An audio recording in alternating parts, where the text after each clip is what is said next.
नचिकेता एक छोटा सा बालक जब यमाचार्य के पास में पहुंचा तो उसने पूछा, इस दुनिया में जीने के कितने रास्ते हैं? दो तरह से, दो रास्तों पे चल करके व्यक्ति इस दुनिया में जीता है। एक रास्ता अमृत की तरफ जाता है, दूसरा रास्ता मृत्यु की तरफ जाता है। पहले का नाम श्रेय मार्ग है जो अमृत की तरफ जाता है, दूसरे का नाम प्रेम मार्ग है जो मौत की तरफ ले जाता है। इन दोनों की पहचान क्या है? बहुत, मैं हिमाचल की भाषा में 2 लाइनों में आपको इनकी पहचान बताता हूं। श्रेय मार्ग उसको कहते हैं जो अच्छा लगता तो नहीं है पर अच्छा होता है। श्रेय मार्ग किसको कहते हैं? जो अच्छा लगता नहीं है पर अच्छा होता है। और प्रेम मार्ग उसको कहते हैं जो अच्छा होता तो नहीं है पर अच्छा लगता है। जैसे सुबह 4 बजे उठना, प्राणायाम करना, योगाभ्यास करना, भगवान का ध्यान करना अच्छा किसी को लगता तो नहीं है पर अच्छा होता है। गाय पालना, उसकी सेवा करना, खेतों से पत्ते काट के लाना और दूध घर का घर पे रख करके पीना आजकल के बच्चों को अच्छा लगता नहीं है पर अच्छा होता है। सेवा करना, परोपकार करना, दान देना, यज्ञ करना, सत्य बोलना, न्याय पूर्वक व्यवहार करना, ये अच्छा लगता नहीं है पर अच्छा होता है। नशा करना, व्यभिचार करना, बुराइयों का जीवन जीना, आलस्य प्रमाद का शिकार होकर के मर जाना, खेतों में जहर डालना, प्रकृति की गोद को बिगाड़ना, पानी में मल मूत्र फेंकना अच्छा होता नहीं है पर अच्छा लगता है। आज स्प्रे करेंगे, ये मेरा सेब लाल हो जाएगा। अरे सेब लाल हो जाएगा, तू काला हो जाएगा खा करके। एक मार्ग जीवन देता है। जो अभी आपने 101 कुंडिया यहाँ यज्ञ किया और ये देखो वेदों की पुस्तकें रखी हैं, ये लाखों रुपए की पुस्तक हैं जो नीचे से खरीद के लाए हैं। किसके लिए? धर्म के लिए। गणित के हिसाब से देखोगे तो हम मूर्ख हैं। मेरे यहाँ गौशाला है। आप सब लोग तो, बहुत सारे लोग जो मेरे से जुड़े हुए हैं नीचे देख करके आते हैं। उसमें लगभग 150 गायें हैं, सारी भारतीय नस्ल की देसी गायें। उनका महीने का 3 लाख रुपए का खर्च है। उनका खाने का, फीड का, दाने का, पानी का, घास का। और पिछले 12 साल से मैं वो गौशाला चला रहा हूं तो 1 साल का 36 लाख रुपया बनता है और 12 साल का देखो 4 करोड़ रुपया बन गया। तो एक आजकल की भाषा में बहुत पढ़ा लिखा बुद्धिमान आया, मुझसे पूछने लगा, स्वामी जी इन गायों से आपको क्या इनकम होती है? मैंने कहा ये हमारी माँ है, ये हमारे को आशीर्वाद देती है, इससे हमारा जीवन बचता है, इससे धरती माँ मिलता है तो वो सुरक्षित रहती है, फसल सुरक्षित रहती है। इसकी सांस में भी ध्यान रखना, भारतीय नस्ल की गाय के श्वास में भी दवाई है, उसमें भी एक पॉजिटिव वाइब्रेशन है। मैं गुजरात में गया, का साइंटिस्ट है वैंकूवर में, उसने कहा हमारे यहाँ एक माता थी, उसके यहाँ प्रसिद्ध था, उसने 200-400 गाय पाली हुई थी। रोगी जाते थे, गाय के माथे से अपना माथा लगा करके 5 मिनट बैठे रहते थे। जो उसको रोग होता था, गाय जंगल में जाकर के वही दवाई खा के आती थी और उसी गाय का उसको दूध पिलाते थे, वो रोगी ठीक हो जाता था। ये प्रचलित परंपरा थी गुजरात में। उस बालक ने बताया मुझे। तो उसने कहा, स्वामी जी आपके पास में ये 3-4 करोड़ रुपए होते तो आप मजे करते। अरे मैंने कहा, हम मजे इतनी गायों को पाल के कर रहे हैं, 3-4 करोड़ रुपए होते तो पता नहीं मजा करते या क्या करते, उसका तो पता नहीं है। ये गौ माता, इसका आशीर्वाद हमें मिलता है तो हमारे मजे जरूर हो रहे हैं। जिसके घर में एक भारतीय नस्ल की गाय है, उसके घर का मेडिकल बजट 0 हो जाएगा, ये मेरा दावा है। और यदि ना होए तो मैं हर्जाना और जुर्माना देने को तैयार हूं। पर गाय भारतीय नस्ल की होनी चाहिए, ये काली माई नहीं होनी चाहिए। अरे जब देसी गाय रंभाती है तो कानों को प्रिय लगती है। ये जब रंभाती है तो पता ही नहीं लगता गधा बोल रहा है या गाय बोल रही है। ये रोगों का पिटारा है। श्रेय मार्ग और प्रेम मार्ग में आपको बताता हूं, धर्म पे चलना, सत्य का आचरण करना, हवन करना, परोपकार करना, सुबह शाम गायत्री मंत्र का जाप करना, ये सब श्रेय मार्ग है और ये जीवन की तरफ ले जाता है। अभी देशराज जी ने शिडगुल महाराज जी के लिए, स्थान देवता के लिए नारा लगवाया। वो क्या करते थे? मैंने पूछा, गाय के जो गौ का घात करने वाले थे उनसे लड़ते थे, जो धर्म को भ्रष्ट करने वाले थे उनसे लड़ते थे, बड़े बड़े हवन करवाते थे, वेदों की, ऋषियों की, मुनियों की उपदेश और शिक्षा का प्रचार करते थे, नशों से दूर रखते थे, मनुष्य को सदाचारी बनाते थे। यही तो हमारे ऋषियों और मुनियों की संस्कृति है। वो धर्म योद्धा थे। ऐसे धर्म योद्धा की देवभूमि में रहने वाले लोग हवन ना करें, नशे करें, बीड़ियां पिए, एक दूसरे का नुकसान करें, झूठ बोले, ये उस महान देवता का अपमान है। यदि आपने उनका सम्मान करना है, उनके भक्ति भाव में रहना है, तो नशे छोड़ो, सदाचारी बनो, ब्रह्मचर्य का पालन करते हुए गृहस्थ के धर्म को निभाओ, हवन करो, वेदों का स्वाध्याय करो, रामायण महाभारत पढ़ो, योगी राज कृष्ण का और मर्यादा पुरुषोत्तम राम का जीवन जियो, माता सीता के गुण अपने अंदर उतारो, माता रुक्मिणी जैसा जीवन जियो। ये ऋषियों की संतान बनने का रास्ता है। अरे भाई, दुनिया में गिरावट का कोई अंत नहीं है, कोई अंत नहीं है। पर मैं आपको एक बात बता देता हूं, पैसा किसी काम नहीं आता यदि जीवन में धर्म नहीं है तो। पाब्लो एस्कोबार एक बहुत बड़ा दुनिया का नशे का व्यापारी हुआ। आप गूगल पे सर्च करना बच्चों, पाब्लो एस्कोबार, कितना पैसा था उसको 90s में, 43 ट्रिलियन डॉलर, जो बड़े से बड़े देश की इकोनॉमी नहीं थी उस समय, साल का बजट नहीं था।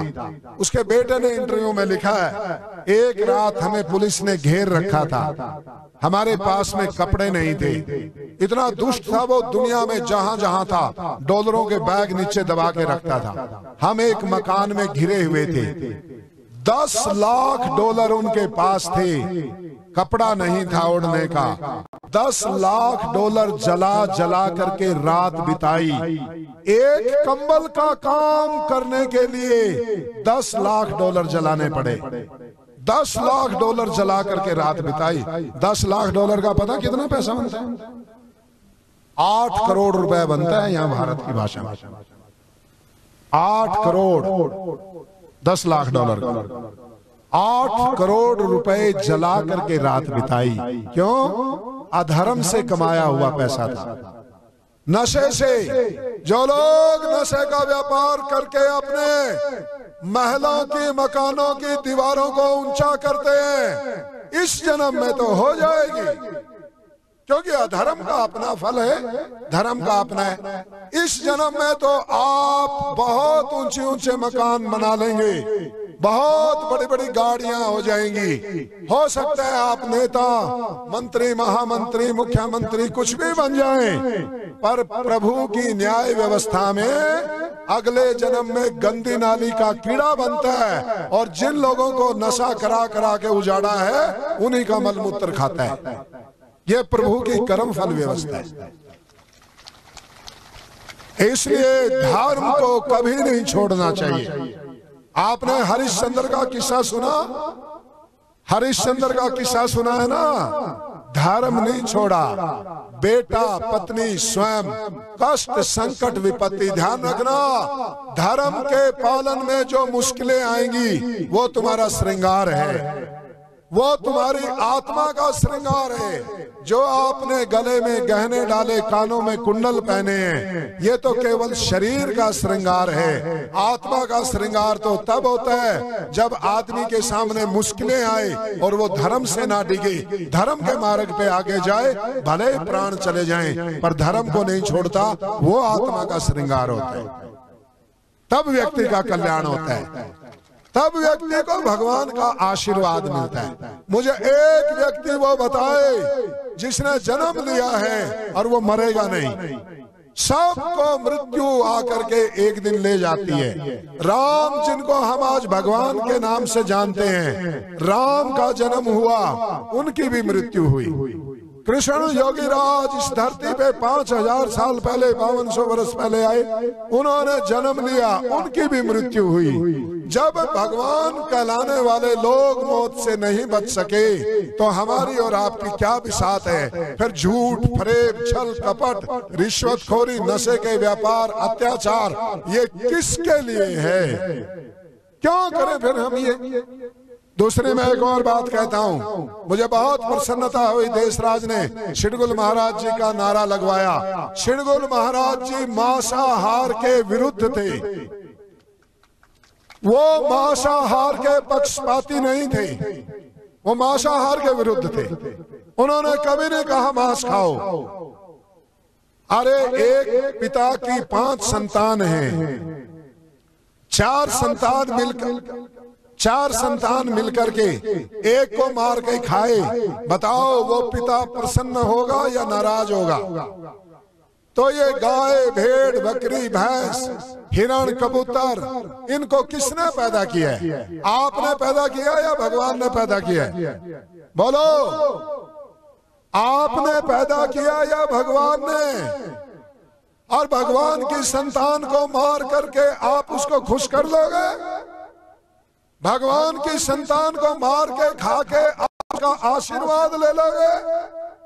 उसको मार के खा करके आप सुखपूर्वक जी लोगे?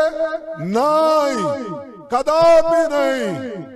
प्रभु के सारे आशीर्वाद के दरवाजे बंद हो जाते हैं उस व्यक्ति के लिए जो प्रभु की संतान को मार करके अपनी जीभ के स्वाद के लिए उसकी जिंदगी ले जाते हैं। कुछ नहीं रखा। अरे भगवान ने जो तुम्हें तुम्हारे लिए पैदा किया है, अन्न, फल, फूल, औषधि, दूध, घी, अनाज, ये तुम्हारा जीवन है। और यदि कोई दावा कर सकता है तो मेरे साथ एक परीक्षा में पूरा उतर जाए, हम भी खाना शुरू कर देंगे। फिर एक परीक्षा हमारे साथ कर ले। 6 महीने आप मेरे को कोई एक चीज निश्चित कर दो, केवल गाय का दूध निश्चित कर दो, या कोई एक अनाज निश्चित कर दो, या कोई एक फल निश्चित कर दो, कोई एक सब्जी निश्चित कर दो। मैं 6 महीने उसको खा करके जीवित रह जाऊंगा। कोई व्यक्ति एक प्राणी का मांस सुबह शाम दोपहर, सुबह शाम दोपहर खा करके 6 महीने जीवित रह करके दिखाए, फिर हम भी खाना शुरू कर देंगे। 6 दिन में चक्कर आकर के गिर जाएगा। क्यों? क्योंकि भगवान ने हमारा शरीर मांसाहार के लिए नहीं बनाया। आप पेट्रोल में चलने वाली गाड़ी में आप डीजल डालो, चलेगी या खराब हो जाएगी? और डीजल से चलने वाली गाड़ी में पेट्रोल डालो, खराब होगी या चलेगी? खराब हो जाएगी। हमारी जो ये शरीर है, ये भगवान ने शाकाहार के लिए बनाया है, मांसाहार के लिए नहीं बनाया। इसकी मैं पहचान बताता हूं, मोटी पहचान 4-5 सुन लो, और फिर भी कोई खाए खाए, हमें कोई दिक्कत नहीं है, हमारे ऊपर कोई आरोप नहीं है। क्यों?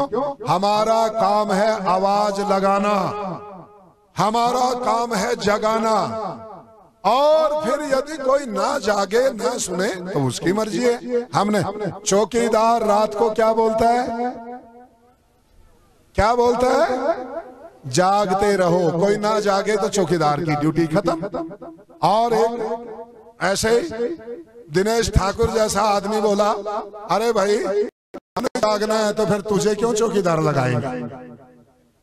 फिर भी चौकीदार कहता है मेरा काम है चौकीदारी करना, कहना जागते रहो। हम भी चौकीदार है। आप लोग हमारे पांव छूते हैं, ये पता नहीं क्या क्या सोचते हैं, कुछ नहीं है, हम आपकी तरह ही हैं। पर हमारी भगवान ने ड्यूटी लगा रखी है, हमें भगवान ने अपॉइंटमेंट दे रखी है। हम समाज के चौकीदार हैं, हम आवाज लगाएंगे। किसी के कानों को चाहे अच्छी लगे तो भी लगाएंगे, और अच्छी ना लगे तो भी लगाएंगे। हमारा काम चौकीदारा करना है। सन्यासी, साधु, तपस्वी, योगी, ये सब समाज के चौकीदार होते हैं। 5 पहचान मैं आपको बता देता हूं, ये यदि आप समझ लो, इनको जान करके फिर भी कोई मांस खाए खाए, हमें कोई दिक्कत नहीं। सबसे पहले मांसाहारी प्राणी बंद आंखों के पैदा होते हैं। जो प्राणी मांस खाते हैं वो बंद आंखों के पैदा होते हैं। 20 दिन बाद में, 15-20 दिन बाद में उनकी आंख खुलती हैं। कुत्ता, बिल्ली, 2 तो आपके घर में प्रमाण है। कुत्ते के बच्चे की आंख कितने दिन में खुलती है? 15-20 दिन में। बिल्ली के बच्चे की 15-20 दिन में। शेर और चित्ते के बच्चे की भी आंख, रिछ के बच्चे की भी आंख 15-20 दिन में खुलती है। आपके बच्चे की आंख कितने दिन में खुलती है? खुली आंखों के पैदा होते हैं। गाय का बछड़ा खुली आंखों के पैदा होता है। भैंस का बच्चा खुली आंखों के पैदा होता है। हिरण का बच्चा खुली आंखों के पैदा होता है। मांसाहारी प्राणी बंद आंख पैदा होते हैं, शाकाहारी प्राणी खुली आंखों के पैदा होते हैं। पहला डिफरेंस भगवान ने बनाया, हमने नहीं बनाया। मांसाहारी प्राणी पानी को चाट करके पीते हैं। आप कैसे पीते हैं? आप चाट के पीते हैं या घूंट के पीते हैं? बोलो, मुझे नहीं पता कैसे, मैं नहीं जानता कैसे पीते हो। आप बताओ, चाट के पीते हो या घूंट के पीते हो? शाकाहारी प्राणी अपने होठों का प्रयोग करके पानी पीते हैं। मांसाहारी प्राणी होठों का प्रयोग नहीं करते, चाट के पीते हैं। मांसाहारी प्राणियों को रात को ज्यादा दिखता है, शाकाहारी प्राणियों को रात को बहुत थोड़ा दिखता है। ये तीसरा भेद डाला भगवान ने। मांसाहारी प्राणी रात को अपने घरों से बाहर निकल पड़ते हैं, और शाकाहारी प्राणी रात को अपने घरों में घुस जाते हैं। मांसाहारी प्राणियों की उनके शरीर के बराबर आंत होती है, क्योंकि मांस जल्दी सड़ करके जल्दी बाहर निकलना होता है। शाकाहारी प्राणियों की शरीर से 6 गुना बड़ी आंत होती है, क्योंकि फल, अनाज, औषध, दूध और जितने भी पदार्थ हैं वो बहुत कम सड़ते हैं और वो लंबे समय तक शरीर में रहते हैं। मांसाहारी प्राणियों का जो सलाइवा है वो एसिडिक होता है, एसिडिक। और शाकाहारी प्राणियों का जो सलाइवा है, लार है, वो अल्कलाइन होती है। मांसाहारी प्राणी मार करके उसे कच्चा खाते हैं, और शाकाहारी आप जो खाते हो तो ऐसे ही पकड़ के मुर्गे को खा जाते हैं या पका के खाते हो? ऐसे ही पकड़ा, क्या पकड़ो और आगे से खाना शुरू कर दिया उसको, ऐसे ही खाते हैं? कैसे खाते हो? अच्छा एक बात बताओ, बिल्ली चूहे को तुड़का लगा के खाती है या सीधा ऐसे ही खा जाती है? बिल्ली चूहे को तुड़का लगा के खाती है या ऐसे खाती है? बोलो, अरे बोलते क्यों नहीं? सीधा खा जाती है। और आप बकरा खाते हो, सीधा खा जाते हो या उसको तुड़का लगा के खाते हो? तुड़का लगा के खाते हो। वो तो ऐसे ही खाते हैं क्योंकि उनका भोजन है। बिल्ली को इधर दूध की कटोरी रखो, इधर पिंजरे से एक छोटी सी चूहिया छोड़ दो, किस पे टूट के पड़ेगी? दूध पे। हाँ, चूहिया नहीं होगी, फिर वो दूध पिएगी, और दूध पीते पीते यदि चूहिया निकल गई तो दूध छोड़ करके चूहिया पे आ जाएगी। वो शाकाहारी प्राणी की तीसरी पांचवी पहचान। मांसाहारी ज्यों की त्यों खाते हैं, शाकाहारी पका के खाता है। और बोलते हैं ना, बकरा मुर्गा बड़े स्वाद लगते हैं, इसमें स्वाद लगते,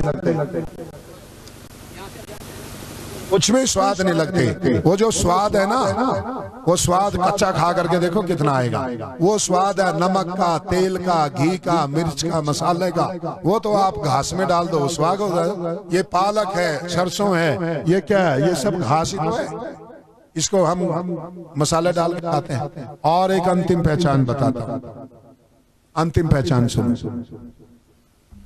कोई भी, मैं ध्यान से सुन लेना मेरी बात, ये रिसर्च हुई है, समझे महाराज को लेने, ये रिसर्च हुई है। कोई भी प्राणी मांसाहारी, ये जितने चिड़िया खाने वाले प्राणी कैंसर से मरते हैं 90%, 10% नेचुरल डेथ मरते हैं। शेर तो 99% कैंसर से मरता है। शेर, चित्ता। मैं अमेरिका गया, डॉक्टर, सबसे बड़ा कैंसर का रिसर्च हॉस्पिटल अमेरिका में, ह्यूस्टन में, टेक्सास के अंदर, एमडी एंडरसन नाम है उसका। 18,000 स्टाफ काम करता है उसमें। योगी बंद कर इसको, बीच में बैठ जाता हूं। बीच जान से ज्यादा प्यार करता था, दोनों को मांसाहार खिलाता था। 3 साल बाद में कैंसर होकर के मर गए। बोला मैंने $10 लाख खर्च किए उनके ऊपर, किनको बचाना है। नहीं, उनका मित्र था भारतीय, वो फिर 2 कुत्ते लाया। बोला तू फिर दुखी होगा। बोला क्यों? ये फिर मरेंगे। बोला क्यों मरेंगे? मैं इनको दवाई दूंगा। हो ही नहीं सकता। तो बोले क्या करूं? बोला इनको शाकाहार पे डाल के रखे। शाकाहारी रखे, अपनी नेचुरल डेथ मरे दोनों कुत्ते, बीमार होकर के नहीं मर सकते। 90% नेचुरल डेथ मरते हैं। आहार और व्यवहार, ये धर्म के 2 अंग हैं। अपना आहार सुधार लो, आप ये मत सो तो हमारा वो पाप खत्म हो गया। नहीं, इस भूल में पड़ के पाप मत करना। इस भूल में पड़ करके किसी प्राणी का गला मत। भगवान इसको कतई स्वीकार नहीं करते, क्योंकि वह प्रभु की संतान है।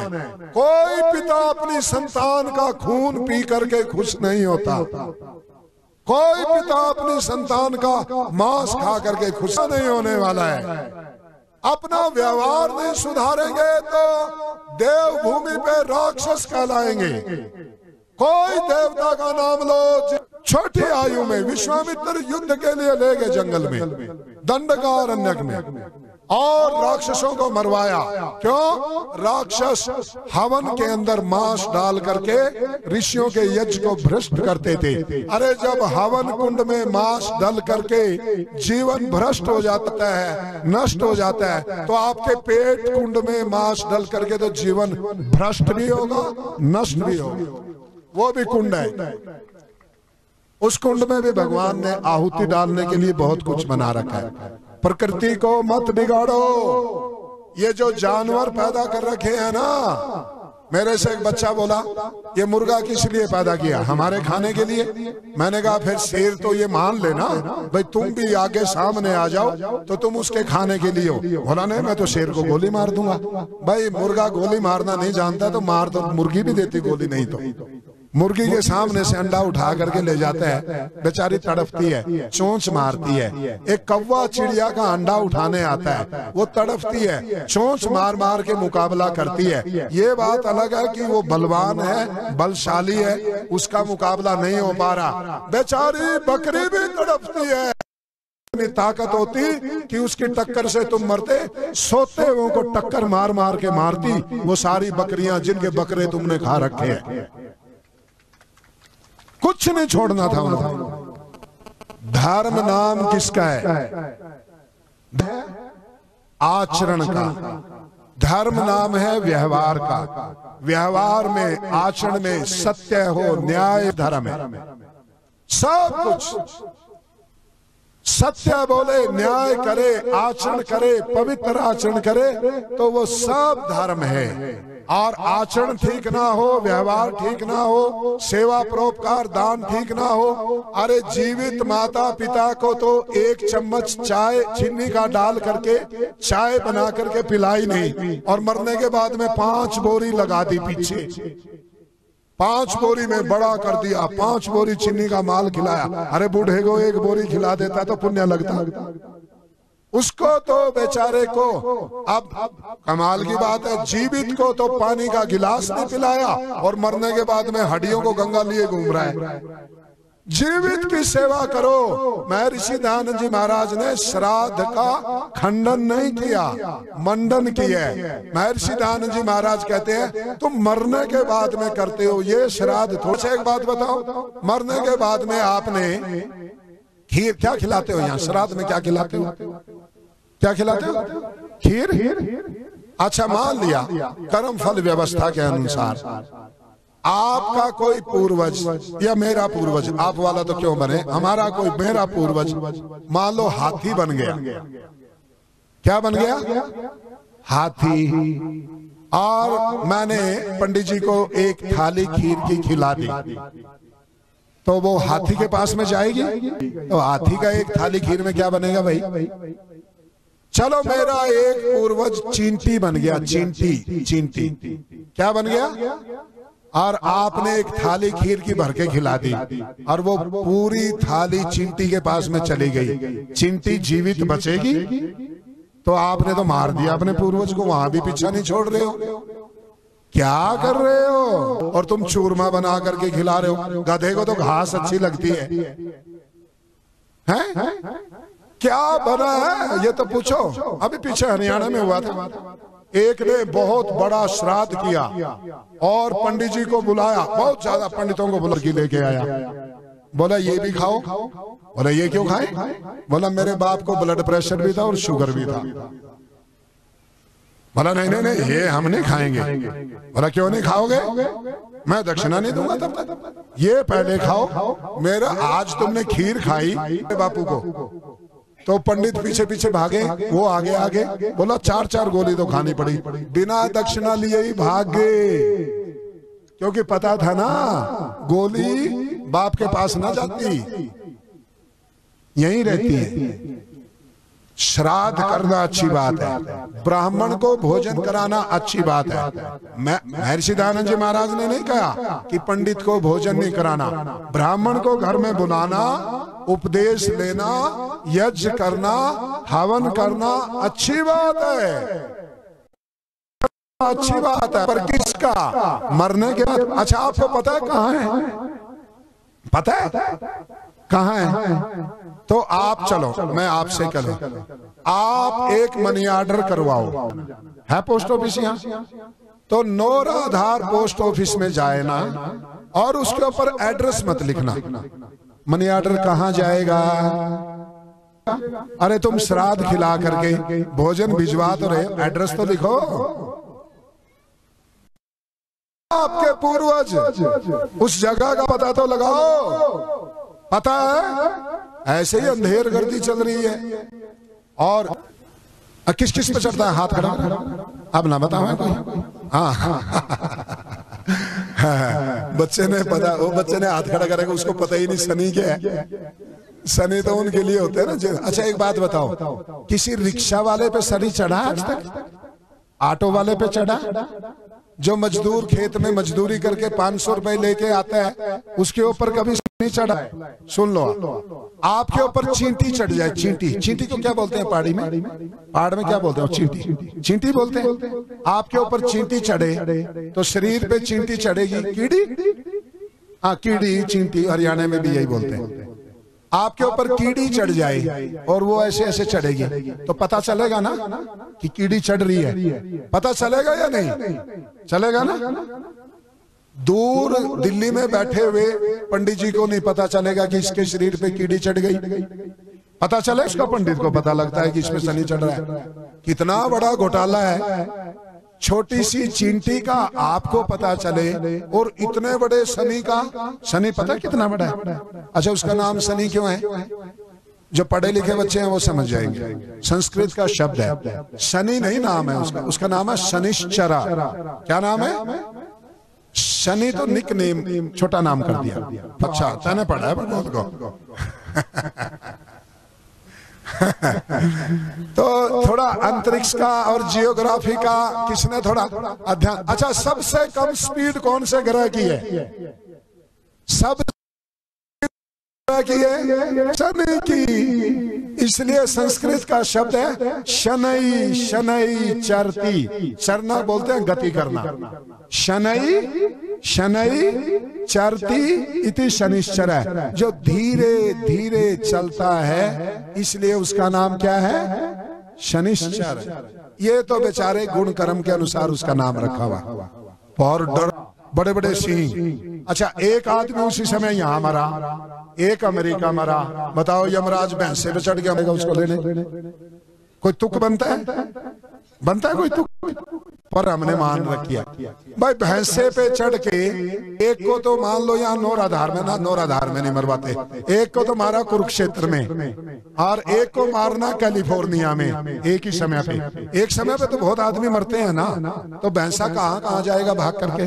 कनाडा जाएगा, ऑस्ट्रेलिया जाएगा। ये क्या है? ये अज्ञान है।